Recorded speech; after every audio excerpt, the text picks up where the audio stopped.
Yan, ito po yung ano natin, yung 6 coins na coffee vending machine. Napakaganda po ng quality nito.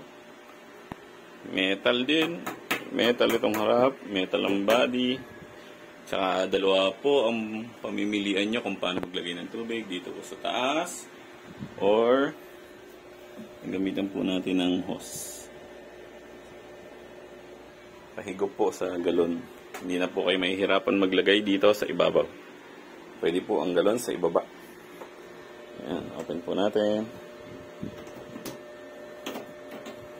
Ayan, 6 coins na po siya. Tumatanggap ng piso, 5 bagot luma, 10 bagot luma, tsaka 20. Ayan. Ayan, ito po yung panghigop niya sa galon para po hindi na maglagay ng galon sa ibabaw. Pwede po ang galon nasa ilalim.